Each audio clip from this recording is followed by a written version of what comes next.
That's why every video I start by saying fuck, shit, piss, fuck, damn. Keep the kitties away. So, everybody, hi. Welcome back. Over the past couple weeks we've been... Try one more time. Fuck you. Hello, everybody. Welcome back. Over the past few weeks, everybody's been... fucking Luna. Hey, everybody. Welcome back. Over the past couple of weeks, we've been watching The Mandalorian. And we're here to talk about it a little. Connor, what is the general plot of The Mandalorian? The general plot of The Mandalorian is that the Mandalorian is a man in the Bounty Hunter Guild. He's a man. And he's a Mandalorian in the Bounty Hunters Guild. And he finds a little baby Yoda creature. Baby Eid. And he decides that he's taken a liking to Baby Eid, so he won't kill Baby Yoda like he was instructed to in his bounty. So he goes on a big adventure protecting Baby Yoda and trying to get work as a bounty hunter where he can to support his new child, Baby Eid. So, Aidan, what did you think of Baby Eid? Baby Eid is cute. He's a cute little boy. What do you think about The Mandalorian? Sick of seeing the fucking little Baby Yoda in every goddamn Snapchat meme page that gets recommended to me on the daily. 1,000 fucking pictures of Baby Yoda being like me watching my parents hit each other and shit like that. Smoke crack on the couch. Me wanting chicken nuggies. My parents smacking the hell out of each other in front of me. Yeah. I don't know. Should we do an episode rundown? Well, that's probably not worth it. Fuck it. We'll just talk generally. Overall, it's pretty good. I like the, it's very how do I put it? It's episodic, which is nice. Every episode's its own little story, which you don't see anymore, because everything's all devoted to being Game of Thrones style, big epic, overarching plots. It's not huge onto like cliffhangers. Like each episode can be watched on its own pretty well, and you don't really need. I think all the characters are pretty fun. I like IG-11 a lot, who's played by Taika Waititi. He's at first just like a assassin bounty droid who becomes a nurse droid. He's silly, I like him. And I mean, a lot of the episodes are kind of just like Mandalorian goes to a place and has a little adventure and then he leaves. Some of them are a little better than others. I mean, the second episode, the Jawa episode, is a little bit fillery, to put it one way. Which isn't necessarily a bad thing, but it kind of feels like they just filmed like 7 episodes and they're like, we gotta do something with the 8th, and they're like, okay, he fights some Jawas or something. Some of them are really good though. The one where he goes to the little farming community and trains them to fight to go up against the ATST, and yeah, it was a great episode. The last couple episodes are especially good. Seeing. This is our own Baby Eid right here. Her original name was Yoda. Seeing but she's a girl, so it wasn't. Gus Fring from Breaking Bad as like weird Imperial man, who apparently killed all the Mandalorians. Mm-hmm. And there's some fun moments. There's a lot of fun moments actually. I really like Mandalorian taking out the TIE fighter that the Gus flies around in. I don't remember what his character's name is. Although the Darksaber reveal is a little tacky. I mean, I'm not really surprised they did it. Surprised Ahsoka Tano didn't pop up and start with twerking her white or something. Lightsaber. You forgot she has her white lightsabers now. What? Ahsoka Tano has white lightsabers because she's in the gray Jedi. Okay. You didn't know that? So she Dave's waifu. Yeah, imagine that Mandalorian special with his black lightsaber. OC Hedgehog lightsaber. Right. That's what it is. Well, he also invented ass pull time travel to save her from getting killed. I mean, he also ass pulled the white and black lightsabers. No, the dark sabers existed beforehand. He Dave just brought them Macaron. back into the canon. Mm-hmm. I don't know if white lightsabers were a thing. But I don't it know wasn't. shit about It wasn't a the real thing until it was in a real show that was actually considered slightly canon. Yeah, fair enough.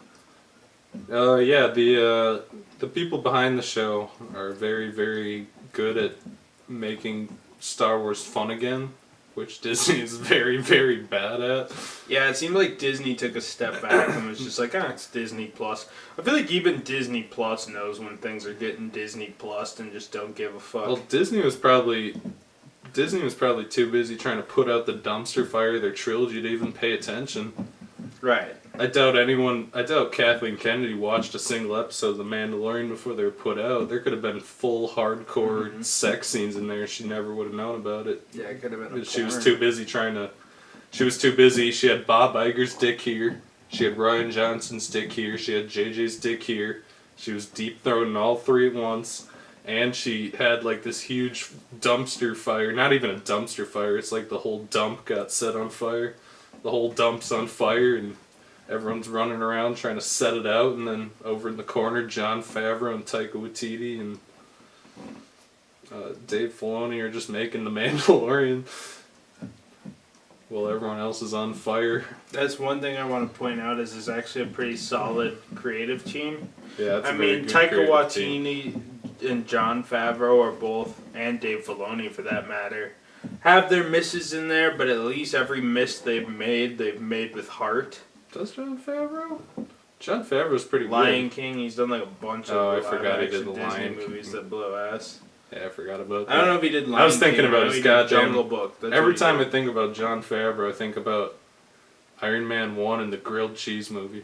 And grilled cheese Elf, movie's bro. good. Elf's a Elf, great fucking that's movie. true.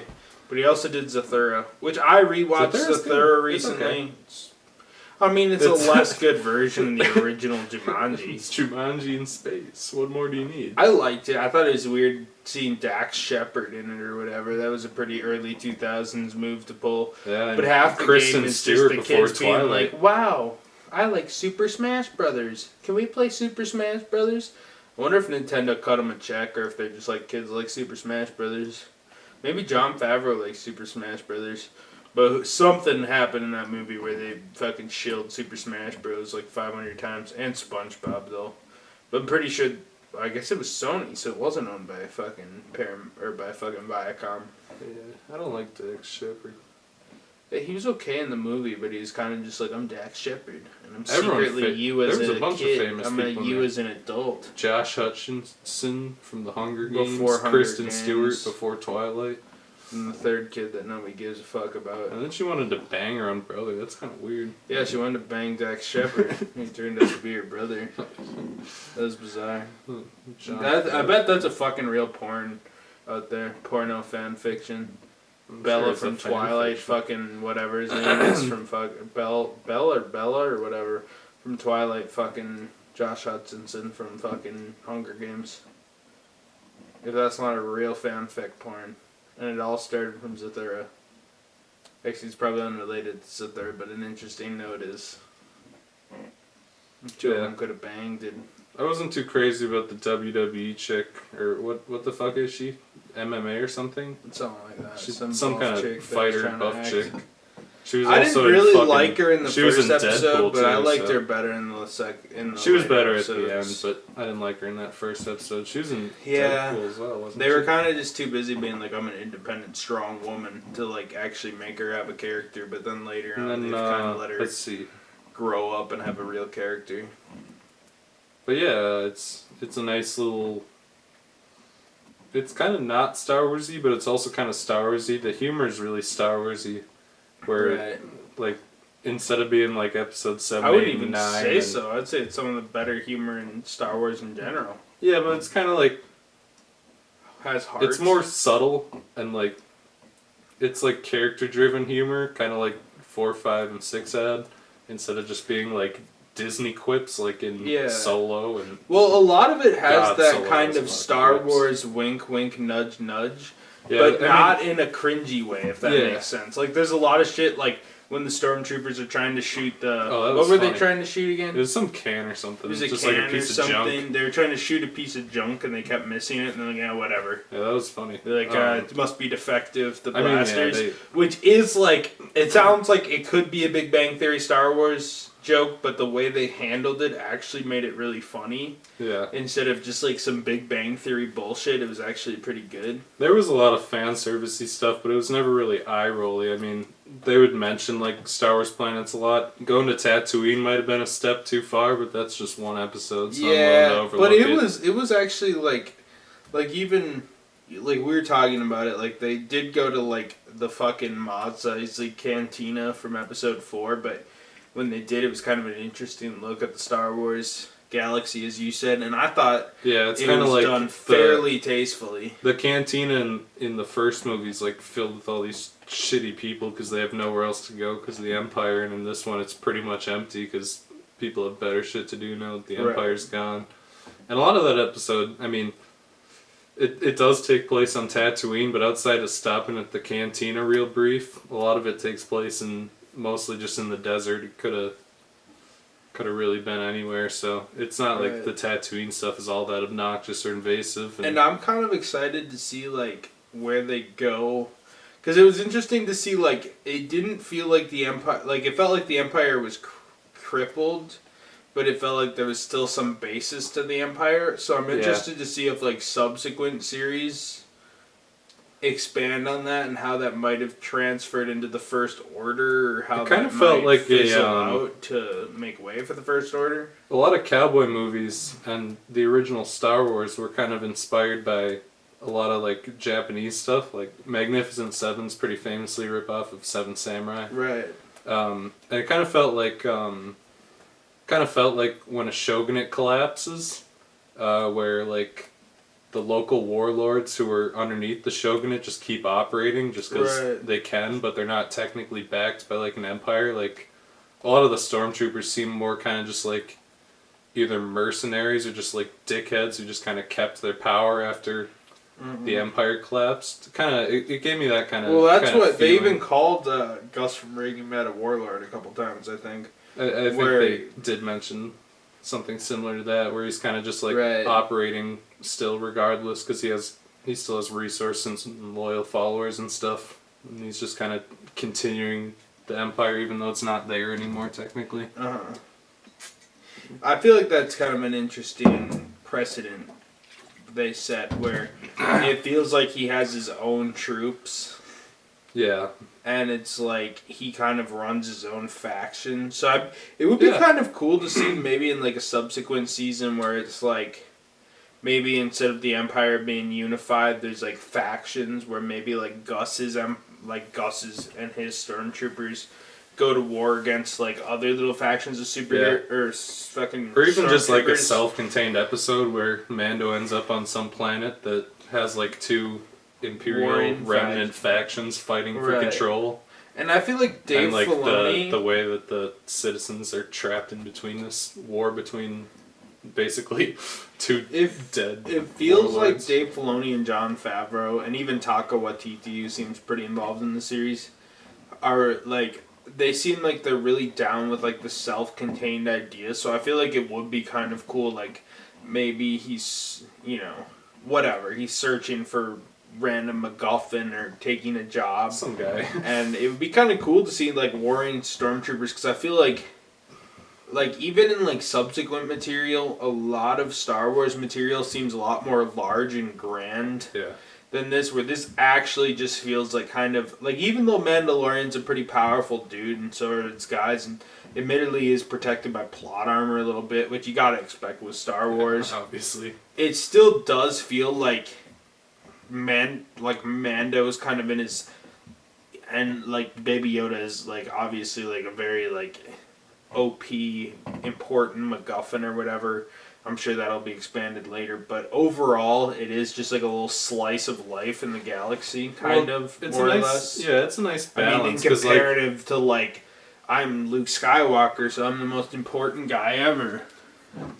It's a nice balance and something we haven't really seen in Star Wars as far as like film stuff goes, where Mandalorian's not like a superhero and he doesn't have any connection to the Force. He's basically just like a really adept fighter, and it takes him a lot of effort to take down one TIE fighter, and he gets beat up and he loses to a giant rhino, and he's not like some overpowered Mary Sue, and even Baby Yoda's really powerful, but Baby Yoda's a baby. Like 20 stormtroopers that locked him down, like him and his friends were covered by 20 stormtroopers, and it was like, okay, we're basically fucked.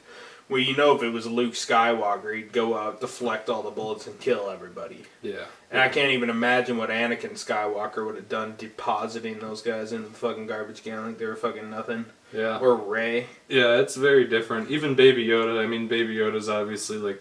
Hello, Maya.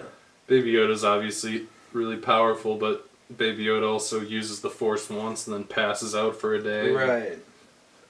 It all feels pretty balanced, and it's obviously very inspired by like cowboy shows and stuff where he's kind of like the lone gunslinger, and he goes into town and fixes people's problems, and even though trying like to get a little cash. Mandalorian and Baby Yoda obviously aren't gonna die because they're titular characters. Yeah. Like unless they wanted, and it's a series, so you're kind of protected by that plot armor being the main character of a series.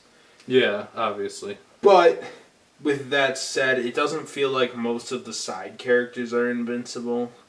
Like, it felt like who could have known which characters would have died in the finale, and I won't spoil anything, at least yet, until we do, like, a spoiler section, but, like, nobody necessarily feels invincible. They're not, like, throwing all the characters away, because that was something that was kind of cheap about Rogue One. It's almost like there was no, like... There's no tension because you know they're all dead. Yeah, once you watch Rogue One once, you're like, wow, that's kind of a twist. But once you know that they're all going to die anyways, it's like, okay, now there's no tension to it. Yeah. But there's a level of tension to know that, like, certain characters won't die, make it out, and certain characters will to continue the goal. Yeah, so that was something that's always been a problem with Star Wars, because even the original trilogy... And even the prequel... Well, the prequels were kind of a bloodbath, honestly. I mean, yeah, Anakin murdered children. Mean, what choice do you have? Oh, I'm sorry, kill everybody, but Obi-Wan and Yoda were the only ones that could have made it out alive and had a good explanation, at least in terms of, like, important characters in the saga. Yeah, Obi-Wan. And Anakin, but kind of, because he becomes Darth Vader. But with, like, Rogue One... It's like everybody fucking dies, and at a point you're like, okay, I know everyone's gonna die. Well, these characters would be important in the saga. Here's another thing. The Rogue One characters are fucking boring, and you don't even give a shit if they die because you don't know anything about them, and they have no personality. And not in a Star Wars sense, but in a sense of Cassian's basically Mexican Han Solo. Jin is characterless. I guess he's not really a clone. I even said fucking K2SO is literally Jar Jar Binks mixed with C-3PO. I don't remember the name if he wasn't such a horrible cringe. K2SO is the only one I remember. There's Mexican Han Solo. Cassian. There's main character girl Jin Erso, I remember her name. There's Indian guy. You wanna... You got his name? Marcus. I don't know.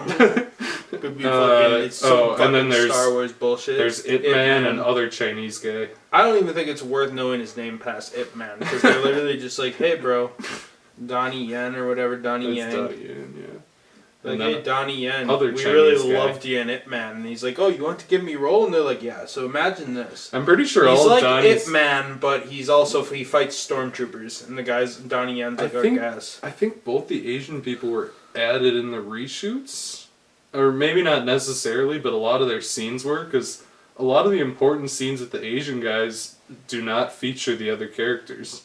Like the one where Ip Man knocks out all the stormtroopers with his stick does not have any of the other characters. I also like how Indian guy, the most important character, who should have been the most important character in the movie, but he didn't have a vagina, so he wasn't, was the most important character. Stupid.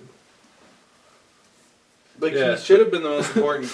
He was the actual protagonist. He's like, I infiltrated the Death Star and was able to get the Death Star plans. And then Jyn Erso does this.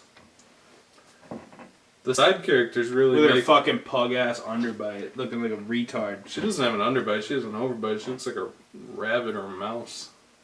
The rebellions are made on hope. It's like, okay, where's the scene of this fucking Indian boy running through fucking stealing the Death Star plans like an absolute badass? This dude's literally the main character of Rogue One, and yet he's delegated to the least important... He's delegated to the least fucking screen time. And then Jyn Erso sits there like a fucking retard. Do you remember that scene where the Indian guy gets raped by the hentai monster? Yeah. That was really weird. How come every Disney Star Wars movie has a hentai monster? Episode 7 had the giant hentai monster that Han Solo captured. Right. Solo had the giant hentai monster in the Kessel Run. Right. The Indian guy got raped by a hentai monster. 8 and 9. Was there one in episode 9 too? There was the giant worm. Yeah, I guess that was somewhat of a hentai monster, but that's the closest they really get. But I don't remember episode 8 really having a hentai monster. Oh, well, no. I guess episode 2 had Kit Fisto. I feel like Kit Fisto's become a meme on this channel. I try to work Kit Fisto in all my Star Wars videos. The Mandalorian has really good side characters that you actually like and care about and would care if they died, like Carl Weathers. I also somewhat forget this is a Star Wars show because there isn't that much forced fan service. Yeah, it doesn't. There's some wink wink nudge nudge shit in world, but it's not distracting.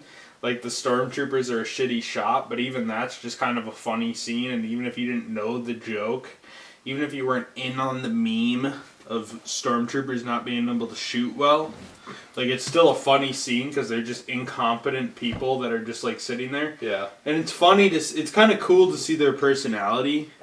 Because I think that's one of the first times in any of the movies, we have Quip and Stormtroopers in the sequel trilogies, but that's about all we get, where this is actually, not just, oh, I'm a funny man because Disney decided I needed to make a joke here. This is, actual personality for these Stormtroopers. The one's curious and the other one's shut the fuck up, bro. Well, even though that scene is humorous, too, it actually involves character building, not only kind of reintroducing IG-11. I mean, I know he was kind of reintroduced in last episode, but actually showing that the reprogramming stuck, but also they're listening over the radio and they're hearing about how Gus is killing all of his own men, and you kind of get an idea of his personality where he's just kind of a stupid asshole. You know what's crazy about IG-11 too? He's killed in the... this isn't huge spoilers because the first episode, but we'll just do spoilers from here on out because I'm done talking in secret. But IG-11 dies in the first episode, and you don't really care about him. He comes back in the second or third to last episode. In a matter of an episode and a half, he becomes probably my second favorite character in the whole show. Yeah. I fucking love IG-11. I liked him a lot in the first episode, too. I mean... No, I liked him in the first episode, but I really liked him when he became, the nurse droid.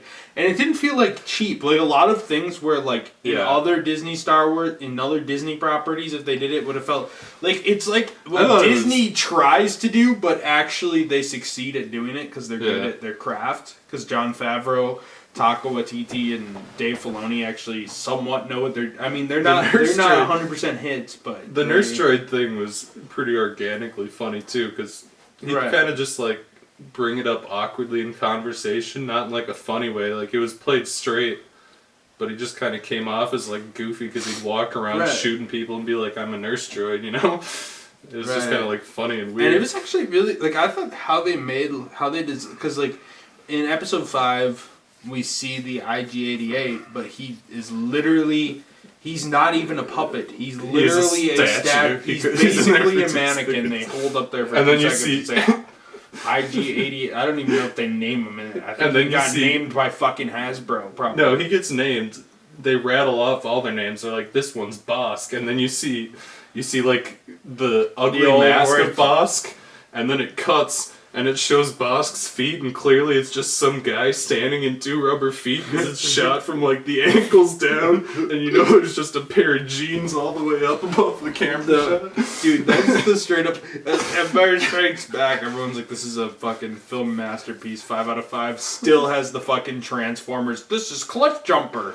This is the new toy line for 1986. The type fucking ass scene. They're like, Cliff Jumper. IG-88. Ricochet. Oh, don't forget Sketchy Legs. the real Cliff Jumper is Boba Fett, though. I mean, Boba Fett's one of the most popular characters in the series, and he's in the original trilogy for what, like 3 minutes, maybe? Well, I love how they And he dies like a bitch. I love how George Lucas is like, okay, Jango Fett, he's gonna be the new Boba Fett. Everyone's gonna love him. Then Boba Fett with a fresh looking armor. And then Jango's in it for 3 minutes and dies like a bitch. No, he's slightly better than Boba Fett. Because Boba Fett's just like, I will get you, Han Solo. And then he does nothing, falls in a and then vagina halfway, and dies. he gets lucky and catches Han Solo, then he falls in a vagina and dies. And then Jango Fett's like, yes, these are my clones, Obi-Wan. And Obi-Wan's like disturbing. And then Jango Fett flies through space shooting meteors for 2 seconds and gets decapitated. But George Lucas is like, I really learned my lesson with this one. He watches the movie, it's like, Jango Fett's the badass we always needed. The prequel Jedis. Like, pew, pew, pew. Prequel Jedis are so bizarrely incompetent. You know, there has to come a point where Obi-Wan meets Jango Fett. Right. Jango Fett tries to murder him. And he's like, these are all clones of Jango Fett, and they're on our team. And then he sees Jango Fett standing next to Count Dooku, and Count Dooku's like, kill those Jedi. And he's like, wow. These clones of this guy who's working with the villains. You think they try to keep Jango a little more low-key? Like, you think that would work better with the plan than, like, let's have this dude who we...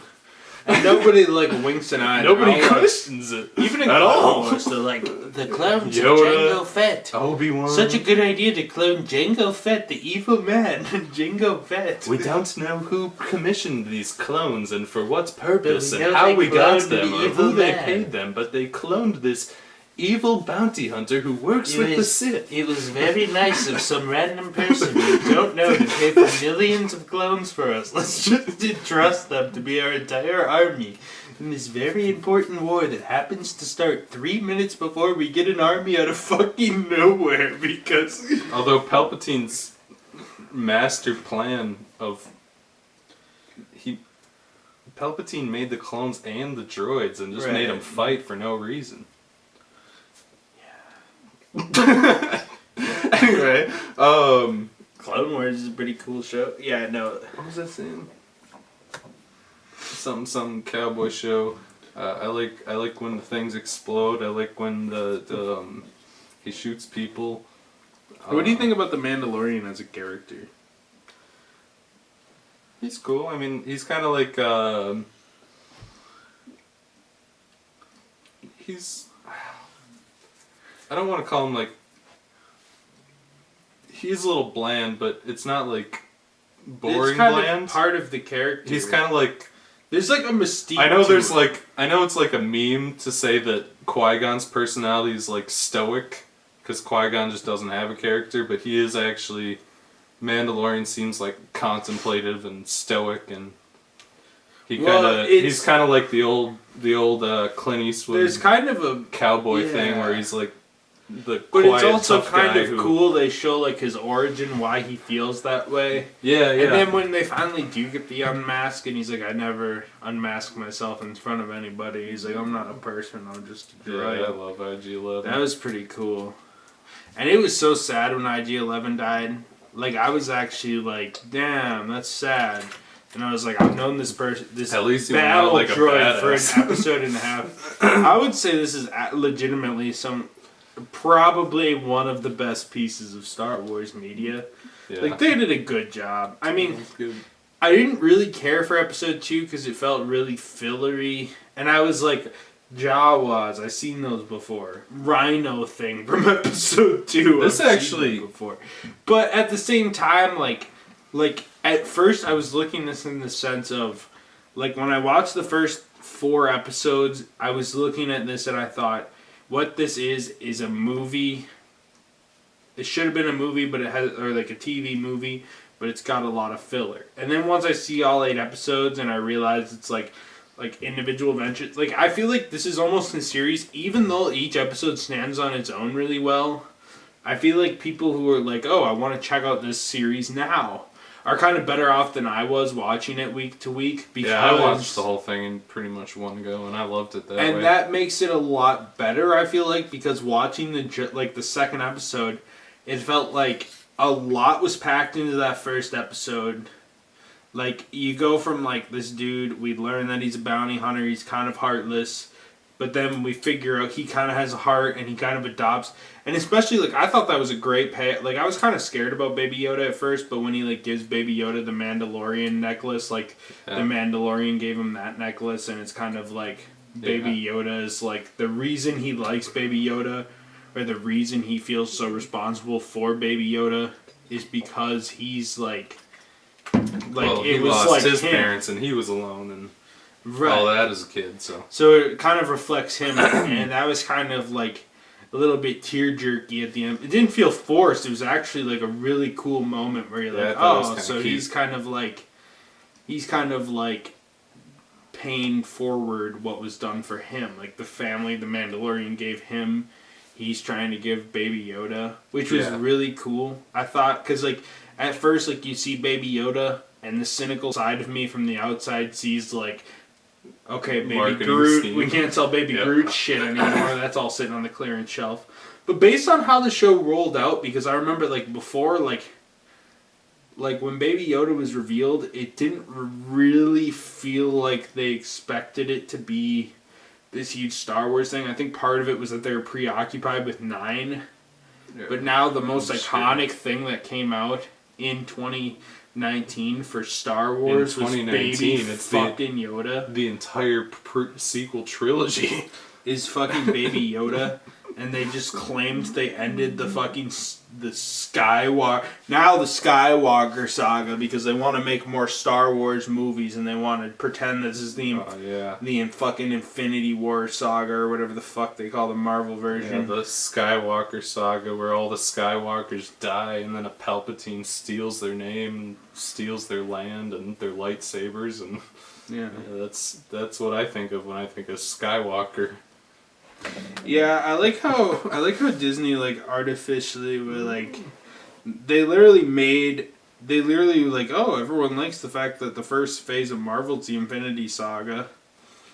That kind of works because you at least have like the same showrunner on the entirety of it, where it's Kevin Feige. But when you have Kathleen Kennedy coming out and being like, it's the Skywalker saga, you can't be calling this the Skywalker really saga. Cringe? You can't call the fact that Rey takes the Skywalker name. If she took the Solo name, I would have rolled my eyes. But at the same time, it's like she loved Kylo, and she was kind of mentored by Han Solo for a day before he died. And she didn't knew Princess Leia, I guess, off screen. But she knew Leia off screen, and she did not like Luke, and then he died. Yeah, she didn't know the Skywalkers at all. Skywalker doesn't make sense. Solo would have made sense because she likes Ben Solo. Solo would have been cringe, but Han understandable. Solo was the closest thing to a mentor she had in the series. But I guess off screen you could say Leia was more of a mentor, but I don't understand why she croaked and all we got was awkward stock footage. You can always trust a droid.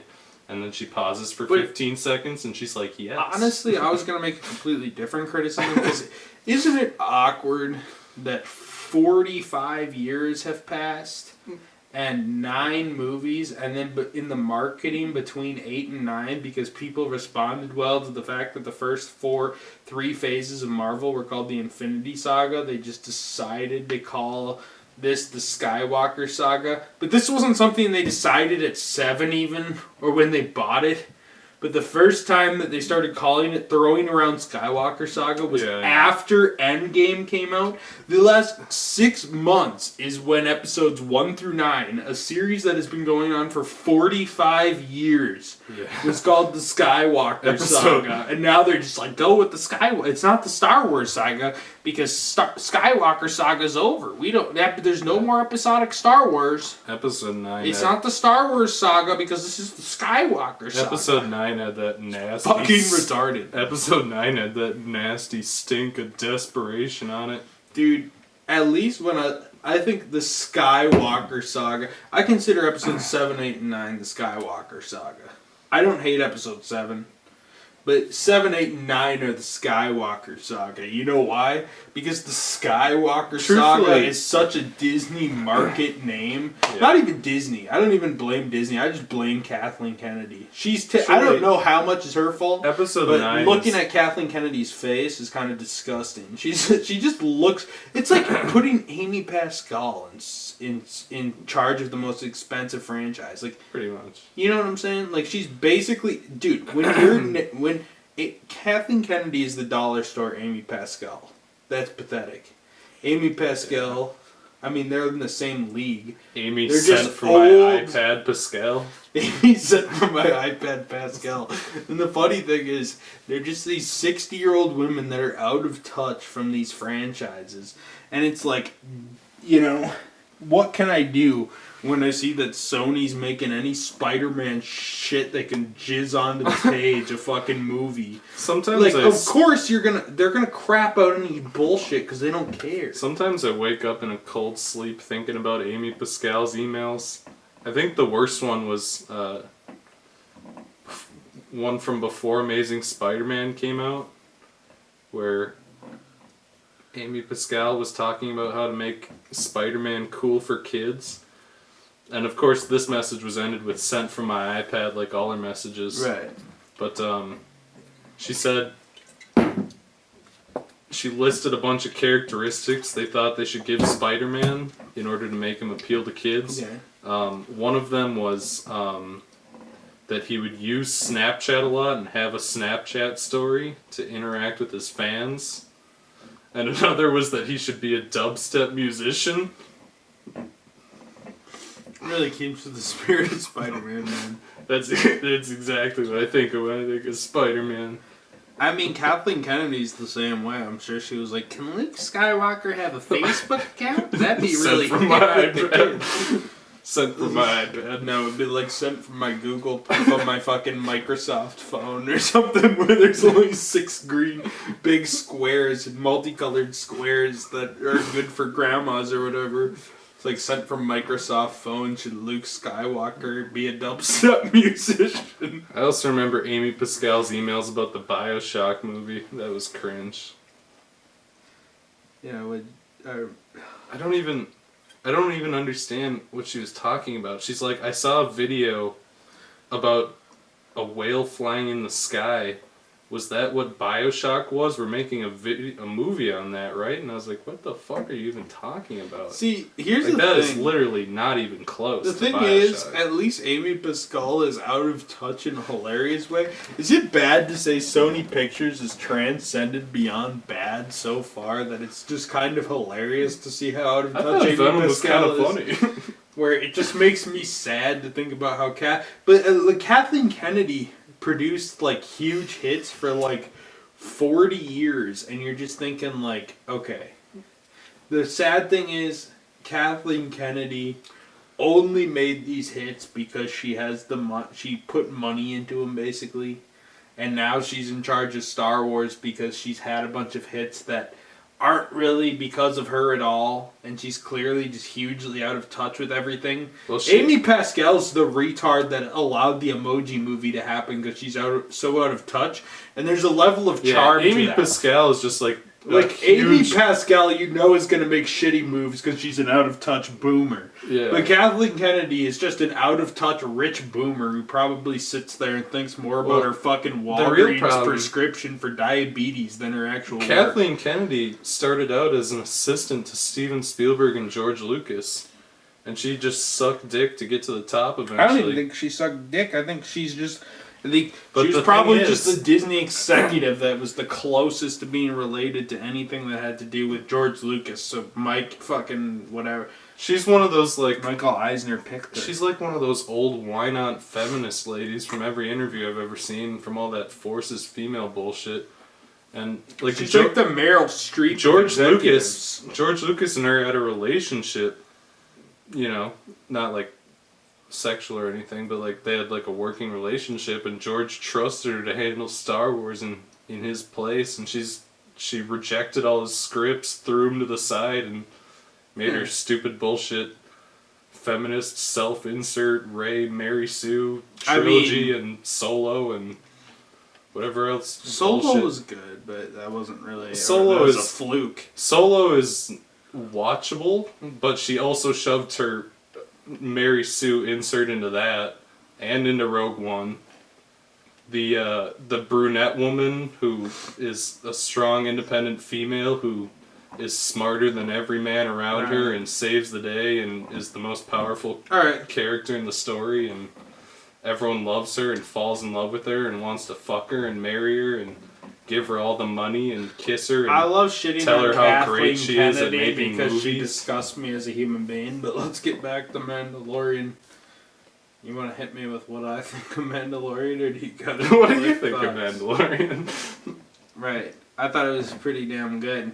I mean, we pretty much talked about everything I Would you fuck Baby Yoda? He's 50. It's legal. Yeah. No, I wouldn't fuck Baby Yoda. Baby Yoda looks like an old man, but still a baby. He looks like a wrinkly testicle, green testicle, basically. But anyways. Yeah, but he has McDonald's and watches his parents beat each other. I mean, I think we've pretty much discussed everything we actually have to discuss. I liked the show. It was good. Please stop making Baby Yoda memes. There were a couple episodes that kind of sucked, but if you watch them all together in context, it's just like, okay, it's more... Because the first episode, I kind of expected it to be treated more as like a long movie than episodes, but it really does kind of feel like a live-action Clone Wars in ways, where like Clone Wars was like, each episode was self-contained. Everyone shits on episode 2. And each episode kind of felt like a mini-movie, which I like. It's kind of fair to shit on episode 2, because out of all of them, it is kind of the most like boring and fillery. But it had its moments. I like the part where he goes to talk to all the Jawas and he doesn't understand what they're saying, so he just starts shooting his flamethrower at him. That made me laugh. Right. He just whips up the flamethrower and he's back the fuck up. It had its moments. I didn't think 2 was that bad. Right. I wouldn't say any of the episodes are bad or even like mediocre. I'd say they're all pretty decent at the minimum. I thought they were all surprisingly good, and it's such an overly good premise.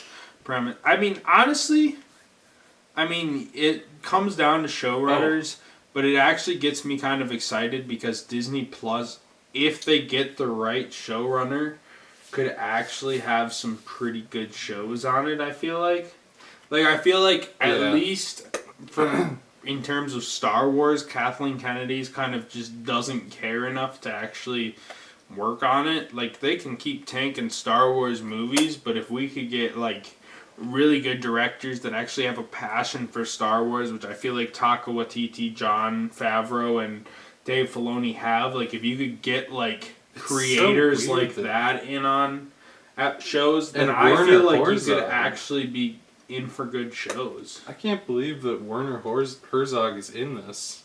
It's so weird. Which one's that? He plays the older Imperial guy who was trying to get Baby Yoda in the first place. Right. But he's a documentary director mostly. Oh right, yeah. He made the Grizzly Man. I'm never gonna watch this show. He made the Grizzly Man, and he made this infamous movie that's never been released where he filmed his like nephew playing with a chicken, and somehow the chicken ends up getting decapitated and like buried alive, and he's a weird guy. Oh yeah, everyone did get butthurt that he said he didn't want to watch it. I don't even know why he was in it. It's very bizarre to me that he would decide to be in it, but right, that's cool, I guess. I did like seeing a little bit of the Mandalorian society or whatever's left of it too, like kind of getting little hints at what they're about. Because I guess that's something that the movies never touched on and never will. I'm sure it was touched on in like the Clone Wars or Rebels or something, but I know it was touched on in like the EU, but I don't read the books, and the video games don't really focus on the Mandalorians too much either. Right. So, Aidan, I have another question for you. What do you either foresee, want, or expect from Season 2? Because the Season 2 is more than confirmed because it's been a smash hit on Disney+. Yeah. Well, they left off on a cliffhanger, too, so...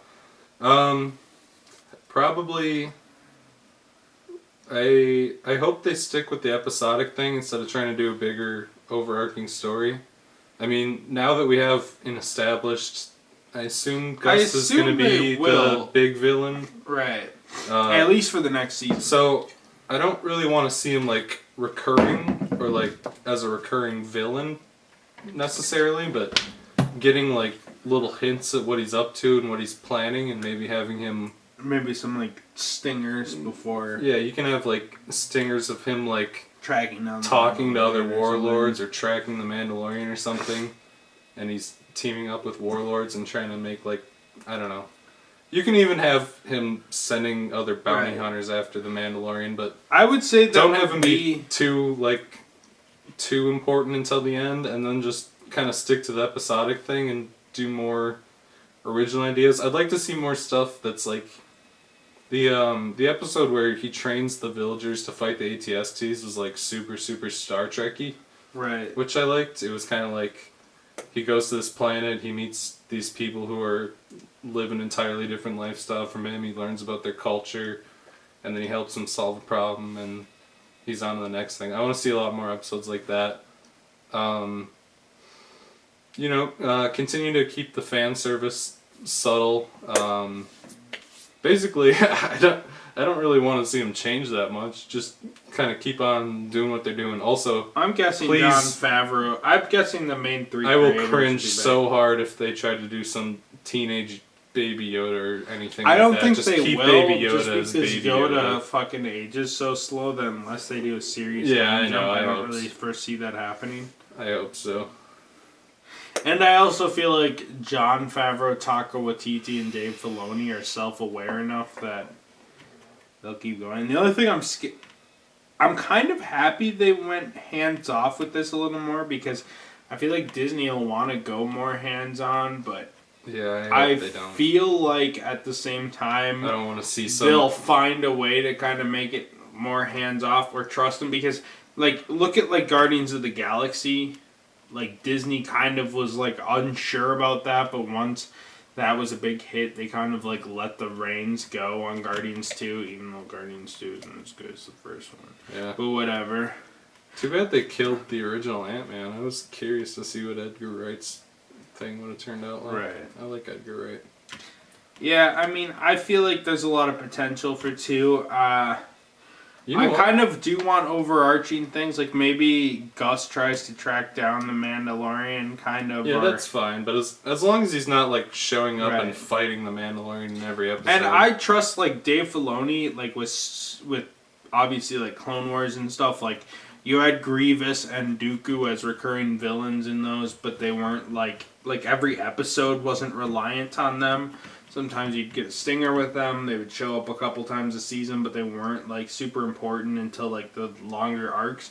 So I'd be fine with Gus kind of, like, trying to figure out a plan to kill the Mandalorian in the background and then have a 2-parter at the end of the season or something where he fights Gus finally. I'd like to see, maybe have Gus, like, do, like, cutaways or stingers to Gus, and he's, like, teaming up with different warlords and trying to, like, establish his own little mini empire or something.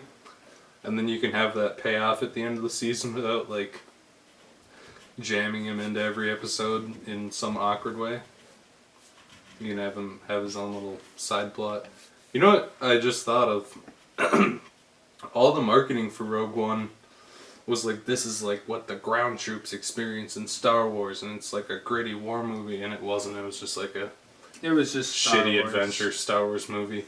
This actually does kind of feel that way, where it's kind of just like the Mandalorian feels just like a normal guy who's usually outgunned and outnumbered, and kind of like, it feels more like, I know Mandalorians aren't technically like common people, but feels kind of like the common man version of Star Wars, where he's not really special. He's just another bounty hunter, and it's kind of just his like day-to-day life, even though it's a little wild, and they get a little weird with it. I mean, I really liked. I know you said you didn't like it, but I really liked the episode on the prison ship.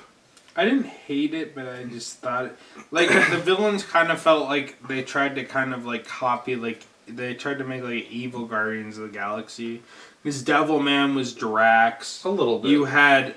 I thought the fucking Twilight girl was a little cringy. She was running around with like dual blades like Gamora. Yeah, but I mean cringy. I feel like they're supposed to kind of be jokes, and they were definitely supposed to be unlikable. I really liked the last part of it, though. I guess it's kind of like the last half where it kind of becomes like a reverse Alien, where the Mandalorian has to hunt them all down and knock them out and trap them and stuff. I really liked that end part too. The end where he like, calls the rebels in off, and they're like, "All right, kill him now." And then all of a sudden they're like, "What's that thing?" And he's like, "I don't know. What is it?" And it's his tracker. And all the X-Wings flying. Yeah, that's fun. I liked that.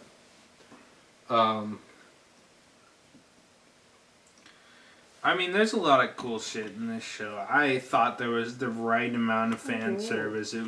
I really enjoyed Mandalorian. Surprisingly so, because I kind of figured, like, at best, I'd be like, oh, that was okay. Because that's pretty much what I can say about Solo, and that was the best thing in. Just, that's okay. Yeah. I'm notably less generous on the sequels than you, and I liked it a lot. No offense, but you're far nicer to the sequels than I can manage to be. No, it's true. I'm nicer to the sequels. I don't love them or like... You assume for some reason that because I don't absolutely hate Episode 7 and 9... I mean, I think 9 is pretty... I think 9 is bad, but I don't think it's terrible. 9 is... Where I think 7 is... the best of the numbered sequels? I think 7 is okay. 7 is okay. Like, 7's like a 6 out of 10 at best. 7 pisses me off because it's episode 4 for Chinese people. Yeah, no, you're not wrong. But it's also, like, it tries some...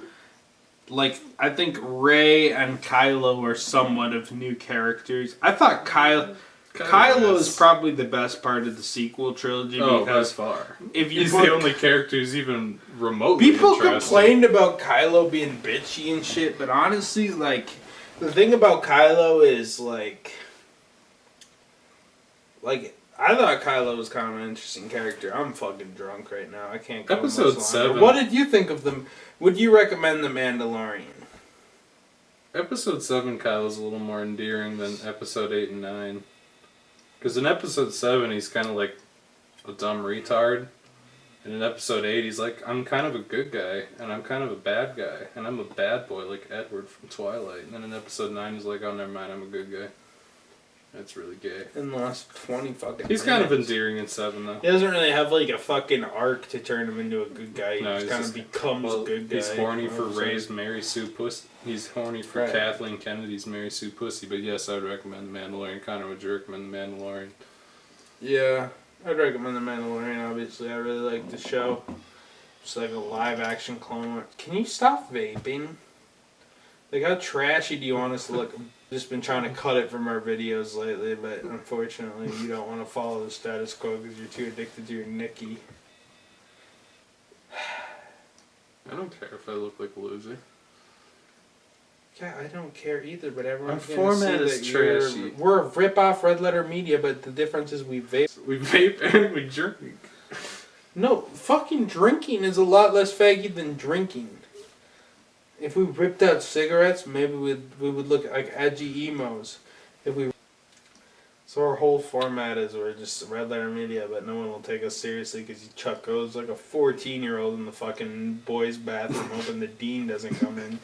You got the fucking lookout at the door making sure no one catches you with your damn jewel pods in your junior high fucking bathroom. Like Aidan, when people see you chucking O's, they expect you to stand up and start fucking flossing and being like, I love Fortnite, yeah. Hey, this is Aidan 14. It's part of my character. Aidan 2011 coming back. See, here's the thing. I was if born anybody 9 years ago. 2011, and I finally got my first jewel pod. See, here's the thing, though. We're on the internet, so we can do the classic deflection that the Nostalgia Critic does. If anyone calls you out, you just say, "It's just a character, bro." It's a character to fucking chuck. Because whenever people make fun of Doug, he's like, "That's part of the character. He's supposed to be cringe." And that's what I'll do. Yeah, I'll but be we're like, clearly I'm not playing vaping characters. ironically. It's my character. My character is Okay. my character is a Let's vape try this again. alcoholic. Put the vape down. Oh wait. I'm just gonna have to add out like 12 minutes of footage. So I'm about to ask you what you thought of the Mandalorian. I'm gonna have to go from your whole Kylo Ren rant to your fucking horrible vaping. Look how good that out is. Congratulations. I don't understand why it's like you just want us to not get any subscribers, because anyone that's halfway interested is gonna look at you vaping and be like, "Oh, I didn't realize I was watching the opinions of a 14-year-old." Connor, my bed is like Grandma's old trailer where the kitchen table folds out into a bed. Basically, bro. Like time for breakfast, unfold the bed. Time to wake up, Grandpa wants breakfast. And Grandpa's shaving his chest on the couch. Alright, anyways. I got like 7 responses and they were all like, "I want to fuck your asshole." I was like, okay, well. Right. What do you expect from 4chan, bro? Anyway, would you recommend The Mandalorian? I'm just gonna cut to that. Okay, If I 13-year-old send an envelope anime full girl of- gets fucked by the octopus. If I sent an envelope full of my cum to Kathleen Kennedy, I'd think that was pretty funny. That would be pretty funny. His name is Kurt. And he thinks he's Baby Yoda. Alright, everybody. So, Aidan, what did you think of The Mandalorian? It was good. I liked it. It's comfy. It's fun. I watched the whole thing as like one big movie, and I really enjoyed it. And I would definitely recommend people seeing it. Connor, would you recommend Mandalorian? Yeah, I'd recommend The Mandalorian. It is a pretty good show. More like Mandalorian, am I right? Where were the lightsabers? I can't. There was only one lightsaber and the dark saber. Whenever I see a lightsaber, I clap. I thought it was good. I'd recommend watching it. Bye. Bye, Curtis.